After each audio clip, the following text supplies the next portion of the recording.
ব্যক্তির লাভ ক্ষতি থেকে শুরু করে রাষ্ট্রের উন্নয়ন সবকিছুর পেছনে থাকে অর্থনীতির অবদান। সেজন্য দরকার আর্থিক হিসাব নিকাশ আর অর্থনীতির চুলচেরা বিশ্লেষণ। আর এই বিশ্লেষণ নিয়ে ডিবিসি নিউজের সাপ্তাহিক আয়োজন অর্থনীতির সংলাপ নিবেদন করছে RIL অ্যাঙ্গেল অ্যান্ড চ্যানেল। প্রতি শনিবার রাত 10টায় আমরা হাজির হই সংলাপে। আর আজ আপনাদের সাথে আছে আমি প্রণব সাহা। অর্থনীতির সংলাপে আজকের বিষয় ট্যাক্স আদায়ের চাপে কী হবে বাণিজ্যে। আর এই নিয়ে আলোচনা আমাদের সাথে স্টুডিওতে আছেন ইন্টারন্যাশনাল বিজনেস ফোরাম অব বাংলাদেশের প্রেসিডেন্ট হুমায়ুন রশিদ। আপনাকে স্বাগত আমাদের এই আলোচনা অনুষ্ঠানে। দর্শক, আমাদের সঙ্গে আরও আছেন এই মুহূর্তে অর্থনীতি বিভাগের অধ্যাপক ডক্টর সামক বিদেশে থাকার কথা ছিলেন, কিন্তু উনি এখন পৌঁছায় নাই। আমরা আশা করছি উনি যুক্ত হবেন। তবে আমাদের সঙ্গে যুক্ত হয়েছেন এরই মধ্যে স্টুডিওতে জাতীয় রাজস্ব বোর্ড NBR-এর সাবেক চেয়ারম্যান ডক্টর মোহাম্মদ আব্দুল মজিদ। স্বাগত আপনাকেও আমাদের এই আলোচনা অনুষ্ঠানে। দর্শক, দেখছিলেন মার্কেন্টাইল ব্যাংক সংবাদ শিরোনাম। আমরা আলোচনায় যাব। আজকে আমাদের আলোচনার বিষয় এই অর্থনৈতিক সংলাপে যে ট্যাক্স আদায়ের চাপে কী হবে বাণিজ্যে। আমি হুমায়ুন রশিদ আপনাকে দিয়ে শুরু করতে চাই। মাত্র অল্প দিন, আর এক সপ্তাহ হয়তো আছে 6 তারিখে আমরা আশা করছি যে আমাদের আগামী অর্থ বছরের বাজেট আসবে এবং তার আগে ট্যাক্স নিয়ে অনেক কথাবার্তা হচ্ছে যে ট্যাক্স বাড়বে কিনা। কারণ আমরা দেখছি যে রাজস্ব বোর্ডের উপরে একটা বড় ধরনের চাপ আছে সরকারের। কারণ রাজস্ব আদায় যদি ঠিকভাবে না হয়, আমরা মূল্যস্ফীতির মধ্যে আছি, আমরা ডলার সংকটের মধ্যে আছি, আমাদের রিজার্ভ নিয়ে আমরা একটু চিন্তিত, আমাদের প্রবাসী আয় কমে যাচ্ছে, ফলে দেশীয় আয়ের উৎসের উপরে অনেক বেশি সরকার গুরুত্ব দিচ্ছে এবং সেখানে ট্যাক্স হলেই আমরা দেখি যে ব্যবসায়ীরা, উদ্যোক্তারা, শিল্পের মালিক যারা, তারা বড় ধরনের চিন্তিত হয়ে যায় এবং যত বাজেট আসে তত অর্থবছর শেষের দিকে আসে ট্যাক্স আদায়ের একটা চাপও বড় ধরনের বাড়ে। কারণ NBR-এর উপরে লক্ষ্যমাত্রা থাকে। আমরা গত বছর যে 4.5 লক্ষ কোটি টাকা যে বাজেটের চাপ লক্ষ্যমাত্রা ছিল সেটিও পুরোপুরি হয় না, সেটিও একটি এবার আরও বাড়বে আগামী অর্থ বছরের জন্য। সেক্ষেত্রে এটা কি ঠিক যে অনেক বেশি চাপের মধ্যে পড়েছেন আপনারা, বা আগামী অর্থ বছরেও অনেক বেশি জায়গায় ট্যাক্স আরোপ হবে? আমি খুবই আলোচনা সেটা হয়তো আমরা পরে একটু কথা বলবো যে IT সেক্টর, তথ্য প্রযুক্তি খাতে একদমই শূন্য ছিল, সেটা এবার বসতেছে বলে খুব বেশি আলোচনা সেটা হচ্ছে। যদি শুরু করেন যে কেমন চাপের মধ্যে পড়েন ব্যবসায়ীরা। ধন্যবাদ আপনাকে। আপনি যদি অতীতে দেখেন, আমাদের অতীতটা ভালোই ছিল। আমরা ভালো ছিল মানে কি, এর ভিতরে অনেকগুলো রিফরমেশন আসছে এবং যেগুলোতে আমরা এফেক্ট দেখতে পাচ্ছি। আচ্ছা, যে এটা পজিটিভ এফেক্ট, যেখানে ইনভেস্টমেন্ট আসছে আপনার প্রাইভেট সেক্টরে, এটা সার্ভিস ইন্ডাস্ট্রি সেক্টরে এবং ম্যানুফ্যাকচারিং ইন্ডাস্ট্রিতে। ম্যানুফ্যাকচারিং ইন্ডাস্ট্রিতে আসাতে আজকে আমি যদি বলি $50 বিলিয়ন রপ্তানি হচ্ছে, এটা কিন্তু একটা পজিটিভ দিক, যেটা আমরা সরকারের প্রশংসা করতে পারি। তাহলে চ্যালেঞ্জগুলো কোথায়? ব্যবসায়ীরা টাকা যখন পায়, টাকাটা ইনভেস্ট করে এবং এই ইনভেস্টমেন্টটা কিন্তু অনেক প্রচুর জব ক্রিয়েট করে। আপনি জানেন যে আমাদের দেশে প্রায় 3 মিলিয়ন লোক প্রতি বছর কর্মসংস্থানের জন্য আসে। তাদের 1.4 মিলিয়ন লোক কর্মসংস্থান জব পায়, কিন্তু বাকিরা চাকরি হচ্ছে না। চাকরির জন্য দরকার আরও বেশি প্রাইভেট সেক্টর ইনভেস্ট, বিনিয়োগ। এই বিনিয়োগের জন্য যে জায়গাটা আমাদেরকে অ্যাড্রেস করতে হবে, বিনিয়োগের সুযোগ করে দিতে হবে। আপনি যদি ট্যাক্সের বোঝা আজকে আরও বাড়াতে থাকেন, তাহলে এই বিনিয়োগটা কমে যাবে। আর আপনি যদি বিনিয়োগ কমে যায়, তাহলে এটা চেইন এফেক্ট আসবে। আজকে কিন্তু এই যে মূল্যস্ফীতি আমাদের জন্য একটা বড় চ্যালেঞ্জ। আজকে এটার এফেক্ট দেখতে পাচ্ছেন।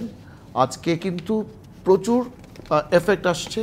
আসার মূল কারণ হচ্ছে যে ডলারের যে ইনফ্লেশনসটা, ডলার টাকার যে বিনিময় হার, এটা কিন্তু একটা বড় এফেক্ট এনে দিয়েছে। এরপরে যদি ট্যাক্সের বোঝা যদি আবার বাড়তে থাকে, তাহলে আমাদের জন্য বিপজ্জনক যে আমরা ভবিষ্যতে খুব সরকারের উন্নয়ন কাজ হবে, সরকার ভর্তুকি দেবে, সরকারের আয় লাগবে না।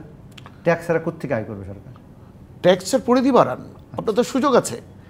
আপনি কতজনের টিন নাম্বার আছে, আর কতজন টিন রেগুলারলি ট্যাক্স পে করছে, আর কতজন এখনও পে করার মতো যোগ্যতা রাখার পরেও ট্যাক্স আপনি কালেক্ট করছেন না, তাহলে এটা কোথায় যাচ্ছে টাকাটা? এটা আপনার ক্যাপাবল না আপনি এই ট্যাক্সটা কালেক্ট করার জন্য, এটাই প্রমাণিত হয়। এই ট্যাক্সটা যদি সবার জন্য হতো, সবাই যদি ট্যাক্সের আওতায় আসতো, সবাই যদি আজকে 17 কোটি দেশে কজন লোক ট্যাক্স দেয়, আপনার এই পরিধিটা যদি সুষ্ঠুভাবে প্রয়োগ করা যেত, ট্যাক্স যদি কালেক্ট করা যেত, তাহলে কিন্তু ওইভাবে কালেক্ট করলে এই ব্যবসায়ীদের উপরে এককভাবে একচেটিয়া যে আপনি করছেন সেটা হতো না এবং এই ব্যবসায়ীরা কিন্তু আরও বেশি ইনভেস্টমেন্ট করার সুযোগ পেত, তাদের কর্মসংস্থান হতো। আমি একটু ডক্টর আব্দুল মজিদের কাছে যাব। এই কথাটা অনেক দিনের পুরানো এবং আপনিও বারবার বলছেন যে ট্যাক্স জিডিপি রেশিও আমাদের 7.5%, নেপালের মতন দেশেও এটা থেকে অনেক বেশি, 10-এর উপরে। আমরা কোথায় আটকে আছি? আমাদের NBR-এর চেয়ারম্যান কিছুদিন আগে বলেছেন যে আমি ইনোভেশন নিয়ে ভাববো কখন। আমার তো টার্গেটের পিছনে দৌড়াতে হয়। আমাদের এত লক্ষ টাকা, আমি যদি দেখি যে প্রায় এবার নাকি এটা 5,80,000 কোটি টাকা জোগাড় করার লক্ষ্য ঠিক করা হচ্ছে আগামী বাজেটে, কিন্তু আমরা দেখছি যে এখনও এটা যা আছে তার থেকে অনেক কম। আমাদের 4,30,000 কোটি টাকা আমাদের যে লক্ষ্যমাত্রা, সেটাও আমরা খুব বেশি আদায় করতে সবটা পারি না, হয়তো হয়ে যাবে শেষ পর্যন্ত। কিন্তু এই যে চাপের কথা আমরা বলি, ব্যবসায়ীরা বলে ব্যবসায়ীদের উপরে চাপ, ট্যাক্সের চাপ, আর এনবিআর এর লোকেরা বলে আপনাদের উপরে টার্গেটের চাপ। তাহলে এই চাপাচাপিতে রাজস্ব আদায় বাড়বে কীভাবে, বা সরকার উন্নয়নের জন্য টাকা পাবে কীভাবে? ধন্যবাদ। সমস্যাগুলো কিন্তু একটার সাথে একটা জড়িত। আপনি এমন উন্নয়ন হতে করেছেন যাতে আপনার বহু সুদ এবং ওই যে কি বলে আসল করবার একটা প্রচণ্ড চাপে আপনি আছেন। আচ্ছা, এখন আপনি আবার একই সাথে ব্যয় বাজেট বড় না করেও আপনার উপায় নেই, কারণ আপনার যেখানে আপনার সাশ্রয় করার কথা সেখানে আপনি থামছেন না, এবং আপনি ঠিকই বড় বাজেট দিচ্ছেন। যুক্তি কি? যে আমার ইকোনমি তো বড় হচ্ছে।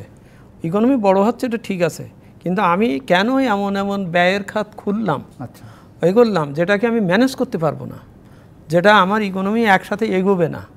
আমি হঠাৎ গরুর গাড়ির আগে ঘোড়া জুড়িয়ে দিয়ে দিলাম, এদিকে গাড়ির কোনো খবর নাই, মানে গাড়ির কোনো সমস্যা নেই। বিষয়টাগুলো কিন্তু সেইভাবে উদ্ভূত হয়েছে। আপনি বিদেশি ঋণের বা দেশি ঋণের সুদের পরিমাণ এবং কিস্তির পরিমাণ দেখেন, অর্থাৎ আপনার এখন এমন একটা অবস্থা হচ্ছে যে আপনার হয়তো ধার করে নিয়ে ধারের টাকা শোধ করার মতন পরিস্থিতি হয়ে যাচ্ছে। এটা কেন হলো? সেদিন একটা আলোচনা তাই কথা হয়েছে। হ্যাঁ, এটা কেন হলো? আপনি ধার করার সময় খেয়াল করেন নাই? খেয়াল করা উচিত ছিল না? সকলকে জিজ্ঞেস করার দরকার ছিল না যে আমি এই ধরনের একটা ব্যয় করতেছি, তুমি এইটা দিয়ে আসতে পারবে কিনা? হ্যাঁ, সমস্যা। তাহলে সকলে একসাথে এগোতো। আপনি ওখানে তথ্যের এবং সব কিছু বিষয়ে একটা অন্ধকারে রেখে বিভাজন করে আপনি বড় বিনিয়োগে যাচ্ছেন। জনগণকে সাথে রাখার দরকার ছিল, ইনক্লুসিভনেস হওয়া দরকার ছিল। আপনি মনে করেন যে আমরা বেশি করে টার্গেট দিচ্ছি এনবিআরকে? অবশ্যই, এটা তো এটা আমি আবার বলি, এটা হচ্ছে যাদববাবুর পাটিগণিত, এর ভিতরে আর অন্য কিছু নাই। পাটিগণিত কী ব্যাপার? আমি 8 টাকা ব্যয় করব, তো IMF বলেছে বা সবাই জানে সনাতন হচ্ছে 5% আমি বড় জোর রাখতে পারি, কি বলে ঘাটতি, আয় আর ব্যয়। হ্যাঁ, তাহলে ওইটা বিয়োগ করলে 5 টাকা, তো 5 টাকাই আমি এনবিআর বলতেছি। অর্থাৎ আমি ব্যয়ের বাজেটটা বড় করাতে, বড় হওয়াতে, বড় শোধ ঋণ ধন এইগুলো সব করবার জন্যেই আমার ব্যয়ের বাজেট বড় হচ্ছে।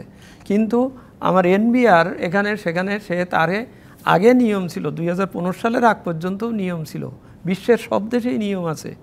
এনবিআর নিজেই সারাদিন হিসেব করে দেখবে আমি গত বছর এত পেরেছিলাম, আগামী বছরে এত পারবো, এই হচ্ছে আমার নতুন কর্মসূচি।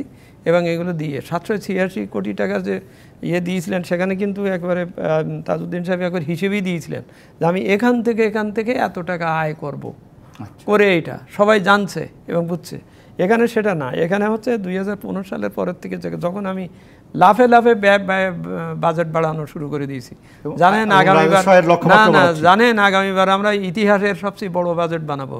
প্রত্যেকবার বলতেছেন যে আমি ইতিহাসের বড় বাজেট বানাবো। ইতিহাসের বড় বাজেট বানাতে কোনো অসুবিধা নেই, but you must cut your coat according to your cloth, এবং থাকা দরকার। তো সেই জন্যেই ওই যে পাটিগণিতির কথা যেটা বলছিলাম, ওই জন্যেই এনবিআরের উপর টার্গেট পড়েছে।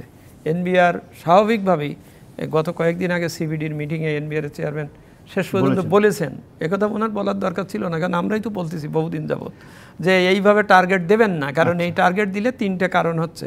একটা হচ্ছে এই টার্গেট দিয়ে আপনি ওদিকে খরচ করতেই থাকেন যে আমি ওইটা পাবো, কিন্তু আপনি পান না।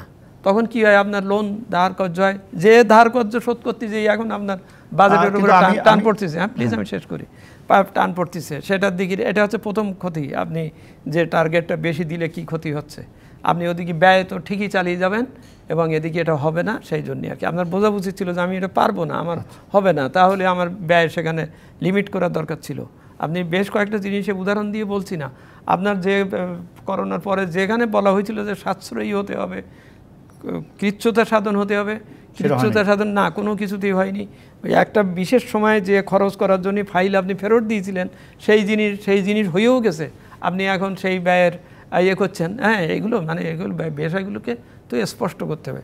দ্বিতীয় অসুবিধা হচ্ছে ওই বারবার টার্গেট দেওয়াতে, যে ওই যে উনি বলছেন আমি সংস্কার পর্ব কখন, আমার তো এইটার ভিতরে, অর্থাৎ তিনি স্ট্রেসের ভিতরে আছেন। তৃতীয়ত হচ্ছে যে অর্থনীতির থেকে রেভিনিউটা আসবে সেই অর্থনীতিকে সুস্থ রাখার ব্যাপারে আপনার কোনো কর্মসূচি নাই, বা যদি না থাকে তাহলে কোত্থেকে রেভিনিউটা আসবে? রেভিনিউটা তো আসার তো একটা পথ থাকতে হবে। কিন্তু আপনার ব্যাংকিং খাতের সেজন্য কি ব্যবসায়ীদের উপর বেশি চাপ দেওয়া হচ্ছে? না না, ব্যবসায়ীদের আলাদাভাবে সম্প্রদায় মনে করছে না, বাংলাদেশের জনগণ, কারণ ব্যবসায়ীরা তো ব্যবসা করেন তো জনগণকে নিয়েই করেন, তো সুতরাং আলটিমেটলি ওনাকে সামনে পাওয়া যাচ্ছে উনি মনে করছেন। কিন্তু পয়েন্ট হচ্ছে এটাই যে আমার তিনটে জিনিস খেয়াল রাখার দরকার ছিল, যে আমি যেরকম আয় করতে পারবো সেইভাবে আমি ব্যয়ের বাজেট, আমি প্লেটে একসাথে অনেক খাবার নেবো না যেটা আমি খেতে পারবো না। দুই হচ্ছে খেতে যদি যাই তাহলে আমার লোন টোন বাড়বে ইত্যাদি। দুই হচ্ছে আমি এমন সিচুয়েশন তৈরি করবো না যে এই চাপটা যেই সকলের উপর যেই পড়ে এই স্ট্রেসটা। 3 নম্বর, হ্যাঁ 3 নম্বর হচ্ছে ওইটাই যে আমি এটা জোগাড় হলো না, পারলাম না, কিন্তু আমি তার ওই সে নানানভাবে চাপের ভিতরে পড়ে ইকোনমিকে বরং স্কুইজ করা হয়ে যাচ্ছে। কারণ যেই আপনি ওরে 3 যেটা বলতেছিলাম সরি, সেটা হচ্ছে ইকোনমিকে আপনি সোজা করেন নাই, মানে ইকোনমি সোজা হয় নাই। ব্যাংকের থেকে আমার সবচেয়ে বড় বেশি রেভিনিউ আসার কথা, সেই ব্যাংকের সব এনপিএল বেড়ে গেছে। এনপিএল বাড়া মানে কি? সে ব্যাংকেরও শোধ করে নাই, সে ওই টাকা খরচও করে নাই, তার ফলে কোনো যে জন্য নিয়েছিল সেজন্য খরচ করে না, তার মানে সেখানে কর্মসৃজন হয় নাই, কাজ থাকে সেই বিনিয়োগ সঠিকভাবে হয় না, এনপিএল, তার মানে আমি রেভিনিউ পেলাম না, রেভিনিউ দেশে কিছু পেল না। তার আগে একটু বিরতি, কারণ আমরা মনে করি যে বিরতিতে গেলে আমি আমাদের আরেকজন যে অতিথি আছেন তিনিও যুক্ত হতে পারেন। দর্শক, একটি বিরতি। আড়াইয়েল অ্যাঙ্গেল অ্যান্ড চ্যানেল নিবেদিত অর্থনীতি সংলাপে স্বাগত আরেকবার। আড়াইয়েল অ্যাঙ্গেল অ্যান্ড চ্যানেল নিবেদিত অর্থনৈতিক সংলাপে আজকের বিষয় ট্যাক্স আদায়ের চাপে কী হবে বাণিজ্যে। আমরা জানাতে চাই যে আমাদের আরেকজন অতিথি ডক্টর সাইমা হক বিদিশা আমাদের সঙ্গে যুক্ত হয়েছেন। আমি আপনাকে শুরু করতে চাই, বিরতিতে যাবার আগে হুমায়ুন রশিদ যেমনটি বলেছিলেন যে ট্যাক্সের অনেক চাপ এবং সব মানুষ ট্যাক্স দিচ্ছে না, ফলে যারা এক্সিস্টিং যারা ট্যাক্স দাতা আছেন তাদের উপরে চাপ বেশি। আব্দুল মজিদ বলছিলেন যে টার্গেট একটা বড় ব্যাপার, এবং আমাদের কয়েকদিন আগে এনবিআরের বর্তমান চেয়ারম্যান বলছে আমাদের টার্গেটের পেছনে ছুটতে হবে, আমি কখন ইনোভেশন দেখাবো বা সংস্কার করব। তা অর্থনীতিবিদ হিসেবে আপনি কীভাবে দেখেন যে আমাদের বাজেট বা আমাদের অর্থনীতিতে এখন এই রাজস্ব আয়ের একটা বড় ব্যাপার? আমরা জানি যে আমাদের সামনে আইএমএফের নানা রকম প্রেসক্রিপশন আছে। আপনারা সবসময় বলেন যে আমার আয় ব্যয় ঠিকানাটা ঠিক করতে হবে, কারণ এনবিআর যদি সঠিকভাবে রাজস্ব আদায় না করতে পারে তাহলে সেটার উন্নয়ন খাতের ভর্তুকি বলি আর উন্নয়ন কাজ হবে, সেটা কীভাবে হবে? তাহলে অর্থনীতি হিসেবে আপনারা কীভাবে দেখেন ট্যাক্সেশনটা কী হওয়া উচিত?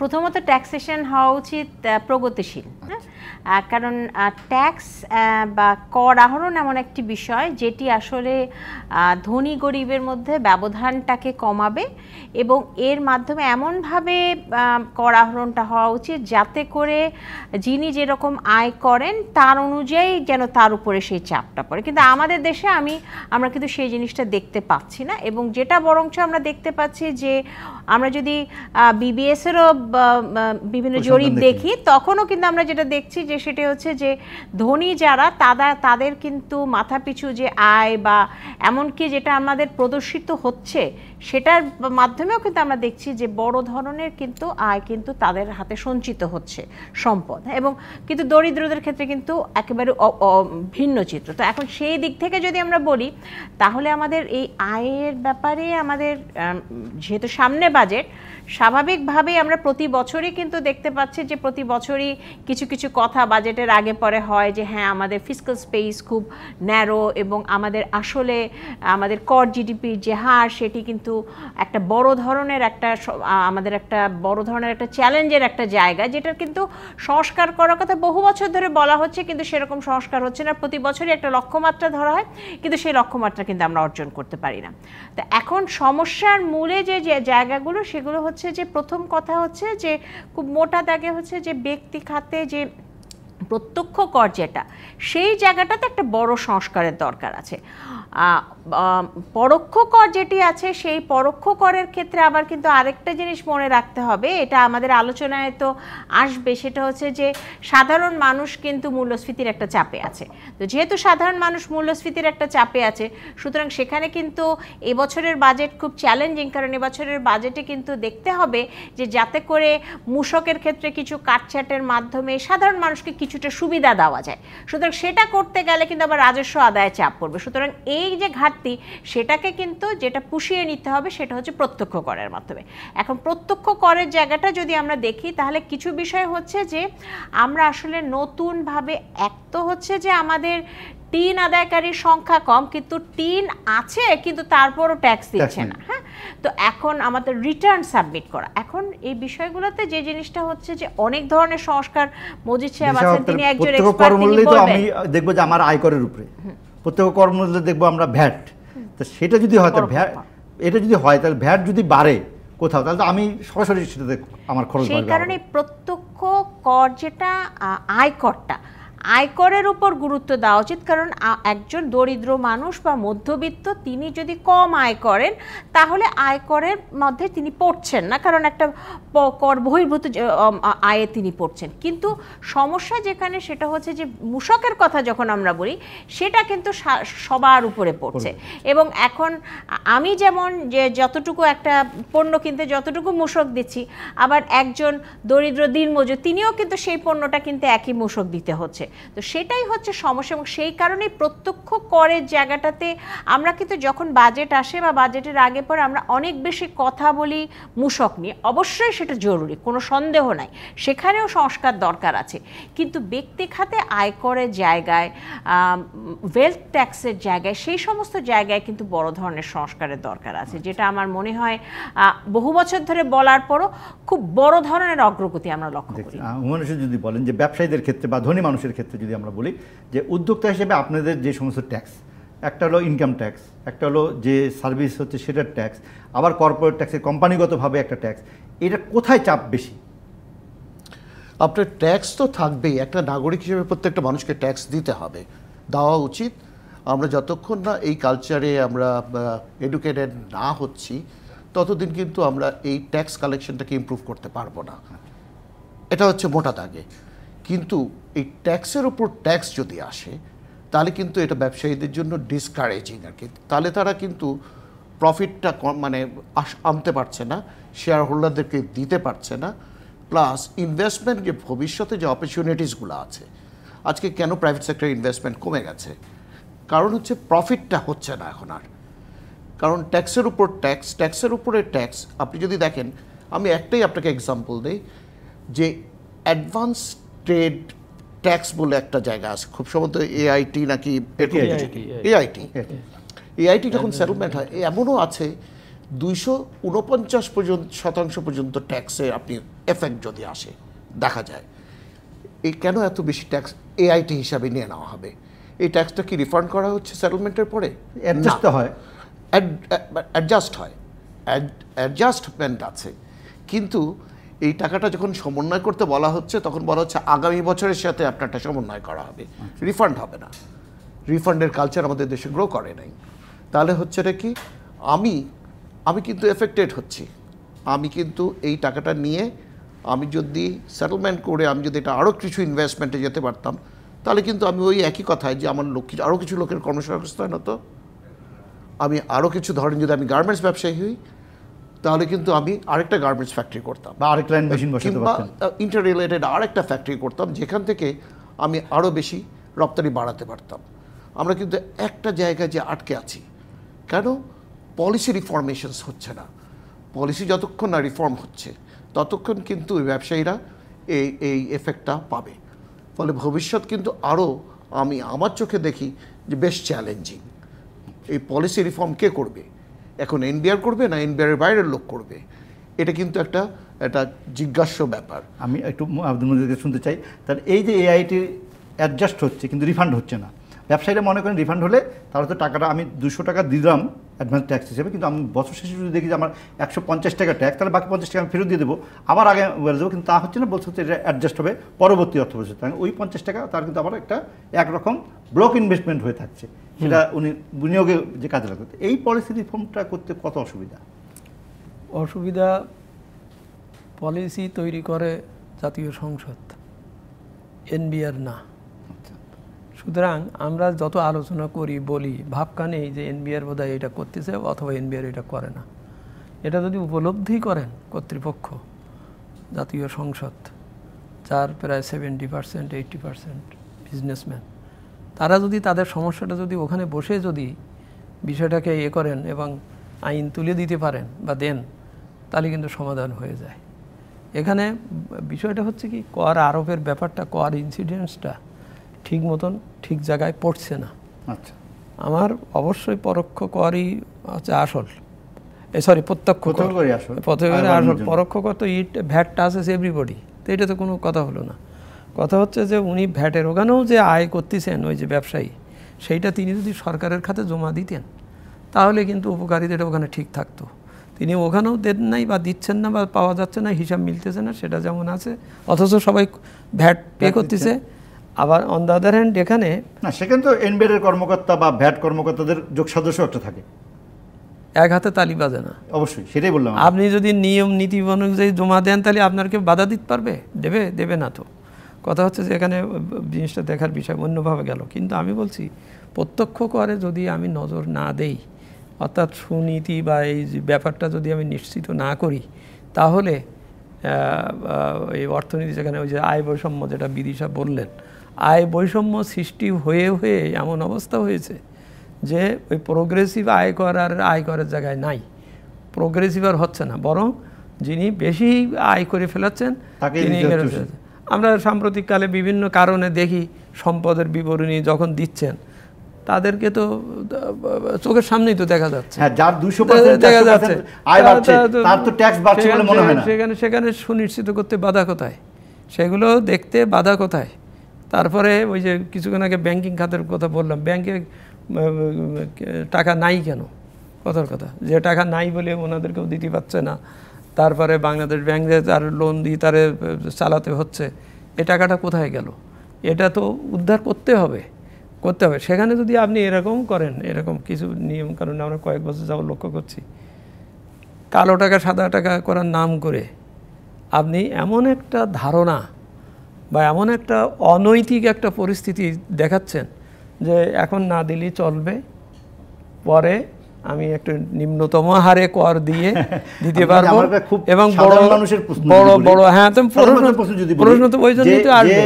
রাজনীতিবিদ এমপি ইলেকশন করছেন, উপজেলা চেয়ারম্যান ইলেকশন করছেন, আমরা গণমাধ্যম বলছি তার হলফনামা থেকে যে তার 400 ভাগ আয় বেড়েছে, তার 200 ভাগ আয় বেড়েছে, তার ইনকাম ট্যাক্স কি 200 ভাগ বেড়েছে? সেটাই তো, সেটা এনবিআর দেখবে। তাহলে যার আয়ের সম্পদ বেড়ে গেল তার তো সেইভাবে ট্যাক্স বাড়লো না। তাই এনবিআর একটা আলাদা কোনো সত্তা হিসেবে নাই। সে যদি সত্যিই থাকতো, তার যদি সে স্বাধীনতা থাকতো, তো তাহলে তো সে তো সঙ্গে সঙ্গে সবাই ধরতে পারতো বা করতো। সেই জন্যই বলছি, যিনি আইন তৈরি করছেন, আচ্ছা, যিনি নীতি প্রণয়ন করছেন, যিনি ওখানে বসে হাহুতাশ করছেন যে আমার ওইখানের এই অবস্থা, তিনিই তো এইগুলোকে দেখে তিনিই তো এনবিআরকে জবাবদিহির ভিতরে আনতে পারেন। মানে অগ্রিম আয়কর অ্যাডজাস্ট হবে না রিফান্ড হবে, এই সিদ্ধান্ত আপনি বলছেন যে সংসদের দিতে পারে, সেই হিসেব করে বলতে পারবে, কারণ আইনটা ওখান থেকেই হয়। আচ্ছা, এনবিআর হয়তো প্রস্তাব করে, তো প্রস্তাব করলে আপনি না পড়ে যদি তা পাস করেন তাহলে তো সেটাই বুঝাবে যে আপনি এটা মেনে নিচ্ছেন। তো সেই জন্যই বলছি যে এখন ওই কেবলা চেঞ্জ করতে হবে, জনগণকে সকলকে বলতে হবে প্রতিনিধির কাছে আমি আপনাকে ওখানে পাঠিয়েছি, আপনি আমার স্বার্থ দেখবেন বলে, তাহলে আমার স্বার্থটা দেখেন। স্বার্থটা ওই আরেকজনের উপরে দিয়ে চাপিয়ে দিলে হবে না। এনবিআর শক্তিশালী না, শক্তিশালী করবার দায়িত্ব কার? এনবিআরের অফিস উপজেলা পর্যন্ত খুলতে বাধা দিচ্ছে, মানে করা হচ্ছে না কেন? সেটা কেন? উত্তরটা কে দেবে? সে প্রশ্নটার উত্তর কে দেবে? আমি দেশের জনগণ, আমার দায়িত্ব আমার দেওয়া। কারণ শোনেন, আমাদের দেশে কিন্তু আমরা বলি আয়করের আইন বা ওই এই যে কর্পোরেট করের হার বেশি, সব কিন্তু আমাদের কারণেই। কারণ আমাদের কেউ না কেউ খুব বড় ধরনের কিছু করার জন্যই ওখানে বসে আইন তৈরি করেন যে তারা খুব সিরিয়াসলি ধরা হবে ইত্যাদি ইত্যাদি। শেষ পর্যন্ত সে ঠিকই পাশ কাটিয়ে চলে যায়, আর ওই আইনটা থেকে যেয়ে ওই সবার উপরে যেয়ে সেইটার উপরে পড়ে।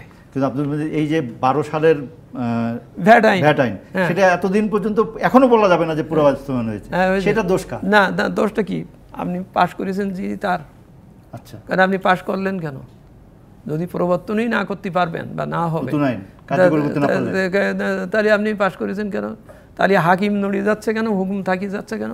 বিদেশক কি বলবেন? প্রশ্নটা ইয়ে হয়ে যাবে, তাই না? বিদেশক কি বলেন? মানে এটা আমি থিওরিটিক্যাল কথা বলছি, উনিও জবাবদিহিতা তো কিছুটা তো আছে, কিছুটা তো, কারণ হ্যাঁ প্রণয়ন যখন করার ব্যাপারে সেখানে যেমন একটু বাস্তবসম্মত উপায়ে করা উচিত, সেটা যেমন ঠিক, আবার এটাও ঠিক আমাদের আয় সার্বিকভাবে আমাদের জিডিপির আকার বাড়ছে, আমাদের মাথাপিছু আয় বাড়ছে, সেই হিসেবে চিন্তা করে আমাদের তো একটু উচ্চাভিলাষী যদি পরিকল্পনা করা হয় সেটা করা যেতেই পারে, কিন্তু সেটার বাস্তবায়নের ক্ষেত্রে এতটা কেন আমরা গড়িমসি লক্ষ্য করি, এটা তো একটা প্রশ্ন। তো সেই জবাবদিহিতা তো আসলে করতেই হবে এনবিআর, সেটা রাজনৈতিক কর্তৃপক্ষের বিষয় এবং এনবিআরও। হ্যাঁ, এনবিআর তো বাইরের কেউ না, সেটা রাষ্ট্রেরই অংশ। মানে আপনি বলতে চাচ্ছেন যে যারা আইন প্রণয়ন করলেন তারা তো চাপ দিচ্ছেন না যে আমি 12 সালের আইন পাস করে দিয়েছি, আপনি 10 বছর কেন করলেন না? এই জবাব তো এনবিআর কে দিতে হবে। আবার এনবিআর কে তাহলে জবাবদিহিতার মধ্যে আনাটা তো দরকার, কারণ দুই পক্ষেরই জবাবদিহিতা তখন বলতে পারবে যে এই কারণে আমি পারিনি, তাহলে কথাটা ক্লিয়ার হবে, মানে জনগণও জানবে। আর প্রতি বছর যখন আমরা বলি যে এত লক্ষ্যমাত্রা ছিল, সেখানে এতটুকু আদায় হয়েছে, তো হয় না এটা কেন? হ্যাঁ, সেই বিষয়ে প্রতি বছর কি আমাদের একই সমস্যা থাকছে? তাহলে সেই সমস্যাগুলো কেন দূর করার চেষ্টা করা হচ্ছে না? এগুলো খুব সাধারণ প্রশ্ন। আমি লক্ষ্যমাত্রা পূরণ হলো না, কিন্তু আমি পরের বছর লক্ষ্যমাত্রা আরো বাড়িয়ে দিলাম।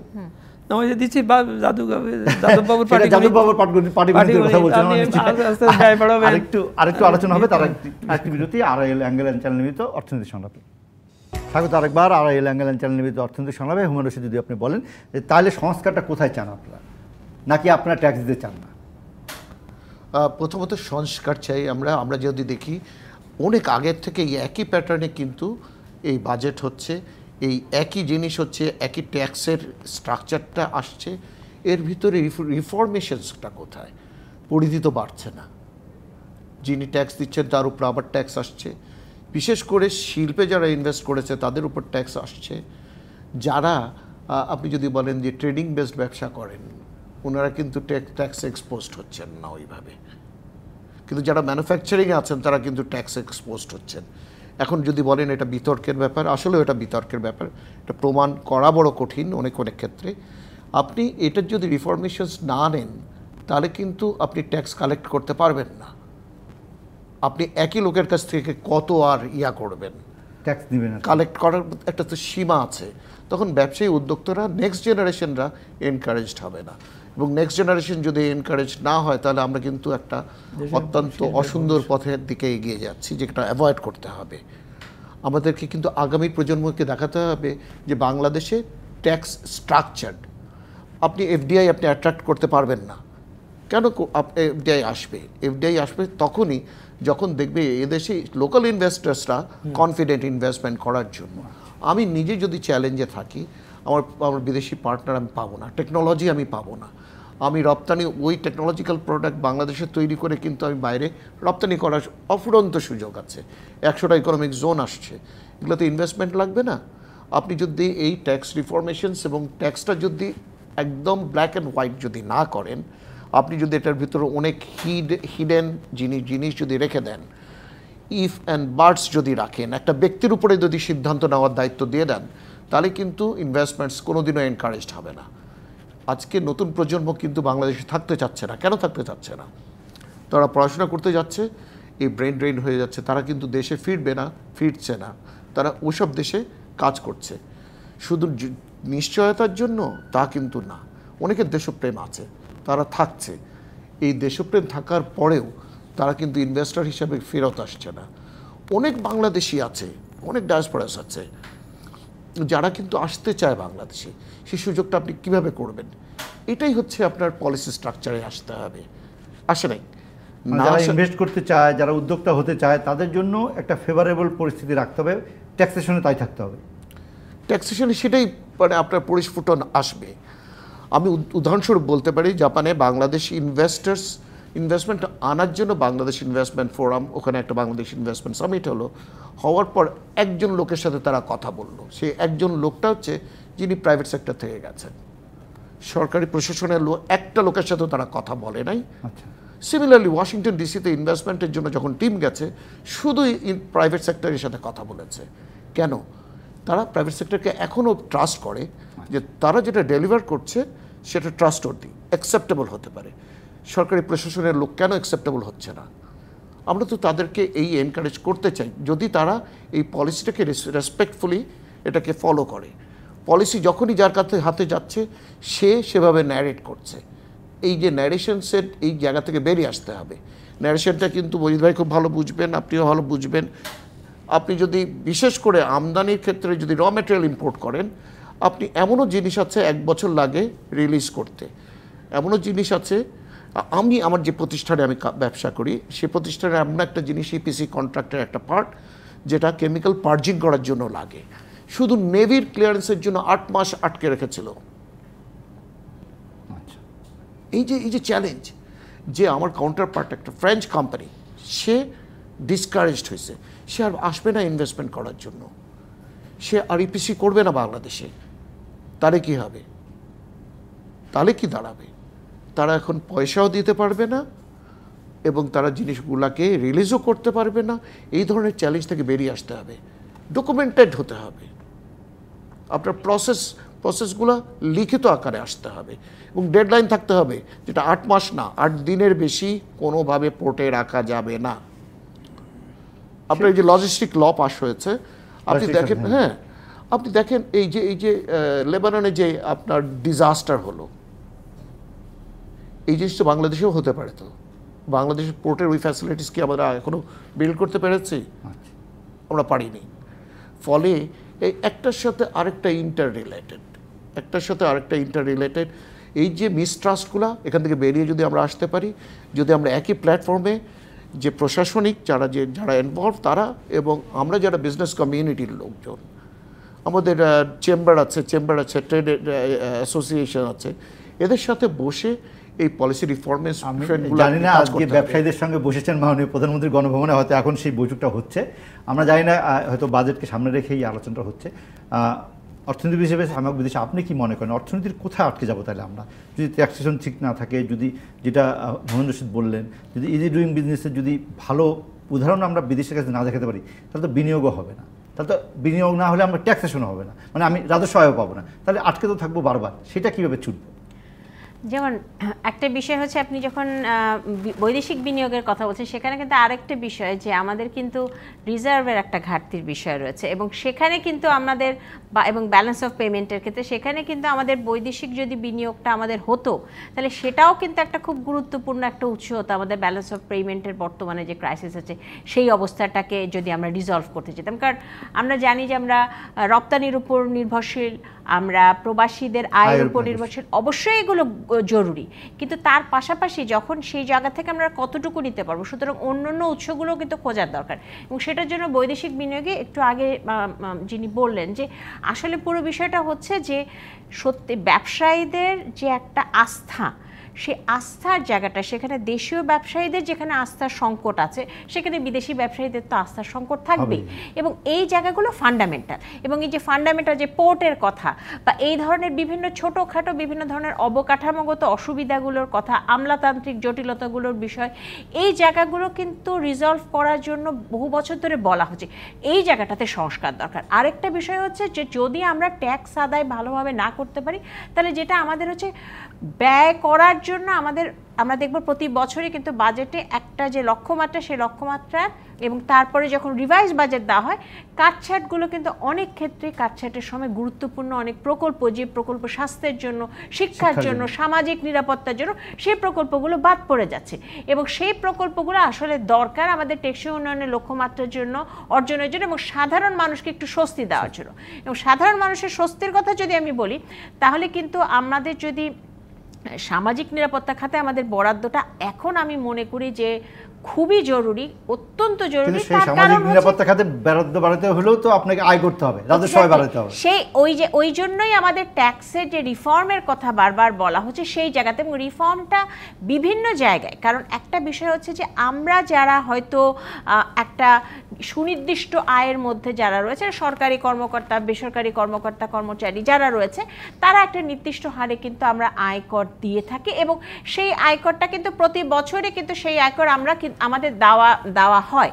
কিন্তু যারা যারা দিচ্ছে না, বিভিন্নভাবে বা ফাঁকের দেওয়ার মধ্যে সামর্থ্য আছে, রাখে, আর তাদেরটা যারা আদায় হবে কিভাবে? দেওয়ার সামর্থ্য রাখে তারা হয়তো দিচ্ছে, আবার দিচ্ছে কিন্তু এমনটা দিচ্ছে যে আপনি বলছেন যে 200% আয় বেড়েছে, কিন্তু তার যে ট্যাক্সটা সে দিচ্ছে সেটা তো একেবারেই অপর্যাপ্ত। আপনার মধ্যে যদি বলেন শেষ এক মিনিট যে তাহলে আপনার সুপারিশটা কি? আপনি সংস্কারের কথা বলছেন, রাজনৈতিক কর্তৃপক্ষ কি সংস্কার করলে এনবিআর এর সক্ষমতাটা বাড়বে? যদি অল্প এক মিনিট। ওনাদের কথার শেষ কথাটাই ওইটা, আস্থার পরিবেশ সৃষ্টি করতে হবে। আস্থা, আমি যে পদক্ষেপ নিচ্ছি সেই পদক্ষেপগুলো স্পষ্ট করতে হবে সবার কাছে, এবং যাতে মানুষ ওটা বুঝতে পারে যে হ্যাঁ আপনি কষ্টে আছেন, আপনি এটা করছেন, ঠিক আছে আমরা আপনার সাথে আছি। আস্থা থাকতে হবে, কারণ ওই দূরের থেকে ভুল বোঝাবুঝি হলে হয় কি তখন আর এগোয় না। যেমন ওই যে কালো টাকা সাদা টাকার কথাটা আবার আনছি এই জন্যেই যে আপনি একজনকে বলছেন টাকা নিয়ে যান, অসুবিধা নাই, আপনি 15% দিতে পারবেন, আর যে লোক রেগুলার করছে সে দেখছে তার 30% দিতে হচ্ছে। এইটা দেখে যে লোক মোটের কর দেয় না সে কিন্তু একটা মেসেজ নিচ্ছে, প্লাস এমন যে দিচ্ছেন তিনিও কম দিচ্ছেন এই জন্যই যে পরে কোনো এক সময় আমি এটারে ক্লিয়ার করে দেবো। অর্থাৎ the message you are giving সেইটা দিয়ে যেন এমন কোনো সিচুয়েশান তৈরি না হয় যা মানুষকে আরও বেশি কর বিমুখ করে ফেলে। হ্যাঁ, এক। দুই হচ্ছে সমতা, সমতার কথাটা বলা হচ্ছে, ইনক্লুসিভনেসের কথা বলা হচ্ছে, আপনি সকলের সাথে সমান আচরণ করবেন। আপনি ডাকাতের ডাকাত বলা যাবে না, তার বিচার করা হবে না, বিচার যোগ্য লাগবে না, তদন্ত হবে না যখন বলবেন তখন অন্য ডাকাতিরা তো উৎসাহিত তো হবেই। আর তার চাইতে বড় কথা, নিরীহ জনগণ মনে করবে যে তাহলে তো এখন তো আমার কোনো নিরাপত্তা নাই, আমি কেন ট্যাক্স দেবো, হ্যাঁ আমি কেন ট্যাক্স দেবো বা এই ধরনের আর কি। অর্থাৎ আমি বলতে চাচ্ছি ট্যাক্সের কথা বলি শুধু না, সকল ব্যাপারে শয়নের স্বপনে আপনাকে নিজেকে খুব মনে করতে হবে, ক্লিয়ার করতে হবে, পরিষ্কার থাকতে হবে এবং সমতার মধ্যে দিয়ে কাজ করতে হবে, করলেই তখন সকলের রেসপন্ড করবে, because it is everybody's economy. আপনার ধন্যবাদ। আমাদের জনগণের ইকোনমি হওয়া উচিত, সেটা বেশি, কারণ জনগণ বেশি, ট্যাক্স তো সবাই দেয় না, কিন্তু সবাই তার সুবিধা পেতে চায়। আমি উন্নয়নের সুবিধা পেতে চাই, আবার যাদের ট্যাক্স দেওয়ার ক্ষমতা আছে সে তাদেরকে ট্যাক্সটা আদায় করুক, আমরা সেটাও চাই। আপনাদের তিনজনকে ধন্যবাদ। ধন্যবাদ দর্শক আপনাদেরও। আজকের মতো বিদায় নিচ্ছি আড়াই ল্যাঙ্গেল চ্যানেল থেকে অর্থনীতির এই সংলাপে। আগামী শনিবার আবার দেখা হবে। থাকবেন নতুন অতিথি, থাকবেন আপনারা। ডিবিসি নিউজের সঙ্গে থাকুন 24 ঘন্টা।